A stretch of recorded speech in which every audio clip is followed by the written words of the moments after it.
things that happened on the cross is that because Jesus died on the cross, the playing field of cause and effect at least was leveled.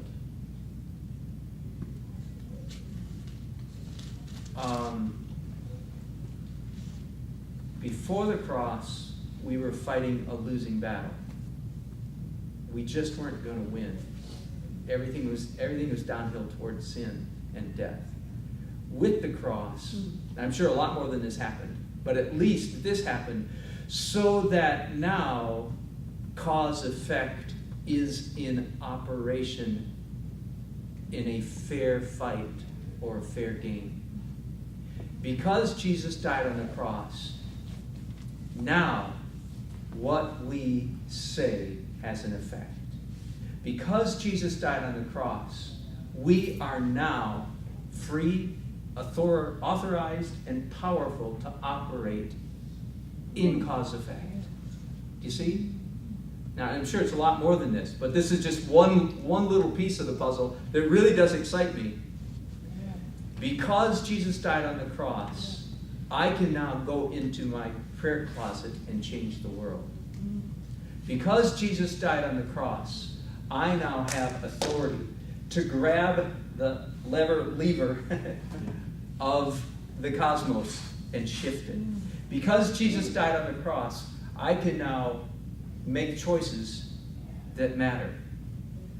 And here's where I really get excited. Last week, I defined the kingdom of God as the last verse in Romans 11. The last verse in Romans 11. For from him and through him and to him are all things. My definition of the kingdom of God is that the Father, whatever that'll represent Father this morning, is throwing a lasso around the wobbling, errant cosmos and drawing it back to himself. That is the kingdom project. Everything's going back to the white-hot old party from which it sprang. Okay, that's kingdom. Here's what I didn't get a chance to say last week, is whereas by sin, one man's sin entered the cosmos and all died, but it was a process. The death that started at the fall was a process of death, right? The kingdom that came in at the death of Christ is a process kingdom. Obviously, it didn't happen all at once. It's a process. And whereas sin and death was activated by human beings, that is, from the time of Adam to the time of Moses to the time of Christ, the process of the fall was moved forward by the sins of human beings. Likewise, since the death of Christ, the process of the kingdom is moved forward by human beings. So this God throwing a lasso around a wobbling, errant, wandering cosmos is not something that God is doing all by himself. Get it? He is actually, listen to this, he is actually using and going to use us to make this happen. Woo! Yeah. How about well, I don't know if we even have time to get to it, but Romans 8 is the primary text for the last half of Romans 8, the middle section of Romans chapter 8. How about Matthew 16? Jesus says, I give you authority to, what's he say, Romans 16? To open, shut, cast up, cast down, raise up. For some reason, I know the concept, but the exact words are escaping me. Do you know the verses I'm talking about? In Matthew 16. I give you the keys to the kingdom. What you bind is bound, what you loose is loose. Woo! Yeah. Does this sound like big stuff? Yeah. Yes, Gary. I was going to say, like, for example, if you're poor and you pray to God for money so that you're able to pay your bills and stuff like that, God does not manufacture the money and give it to you. Not usually. He always brings other people to you to give you the money. Usually, yeah, that's right, that's right. So, I mean, and it works that way. The kingdom process is Yeah, usually, whatever. it is fleshed out through Yeah. people most of the time. That's right. I agree, I agree. Let's look at Romans chapter 8. You need to see this. So you don't just think I'm making all this up. Romans 8:18, which, by the way, is, I believe, the most important eschatological chapter in the whole Bible. So, if you wonder where eschatology comes from, for me, it comes mostly, more than anything else, more than the entire book of Revelation, which I love, but it's really hard to interpret. It's not so hard to interpret Romans 8. Paul says, verse 18, "For I consider that the sufferings of this present time are not worthy to be compared with the glory that is to be revealed." New American Standard says to us, and I think in this rare case the NIV got it better. It should be revealed in us.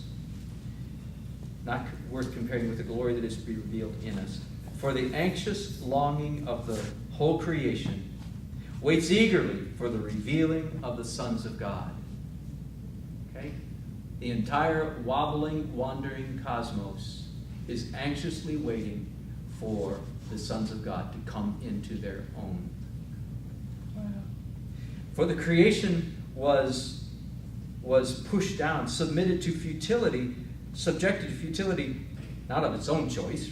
You know, the birds and the bees and the rocks and the trees don't have a will, but God pushed the whole cosmos down into futility in hope, forgive me for paraphrasing just to get us through it more quickly, in hope that the creation itself will then also be set free from its slavery to corruption and into the freedom of the glory of the children of God. Okay? We've talked about this before if you've been here.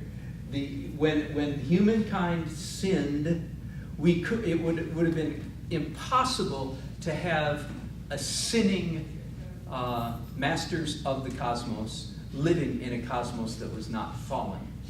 It was a complete misfit. So what God did is take the entire physical cosmos and matched it up with now its sinning masters of the universe. That's us, the masters of the universe. He said he took the universe and said, okay, now that the masters are down here, I've got to take the universe and put it down here so that they have an environment in which to live. So it fits together. So it's a broken universe. We have hurricanes and mosquitoes and typhoid fever, and you name it, right? So it's broken, but there's a fit. There's a correspondence. But what these verses say is that there's a day coming when the children of the sons of God, the children of God, are going to come into their authority and freedom. And then the physical cosmos gets to come up and join them. We are not merely going along for the ride of this kingdom project. Wow. When God is throwing a lasso around the wandering, wobbling cosmos, we are not just lucky passengers. We are, in fact, the steering wheel of the process. We, in fact, get to make this happen. Woo! That's fun. Did I read verse 21 yet? No? That the creation itself, no, I did read that, will be set free from its slavery to corruption and into the, I love the way he says this, into the freedom of the glory of the children of God. For we know that the whole creation groans and suffers the pains of childbirth right up until this moment. But not only that, we ourselves, we also feel that same groaning as in childbirth. We want to see our bodies redeemed. And I'm paraphrasing. We have this hope, and the waiting doesn't make us despair. The waiting gives us even more a sense of urgency, even more and more a sense of expectation. That's verses 24 and 25. And in the same way, the Spirit helps us in our weakness, for we do not know how to pray as we ought. Yahoo, thank God the Spirit helps us. We're not alone. Like some of us just got huge pains of panic when you think, I don't want a steering wheel. You drive. When you find out you're in charge of the universe, it can be rather intimidating. What is the first fruits of the Spirit? Where are the fruits of the Spirit? It says having the first fruits of the Spirit.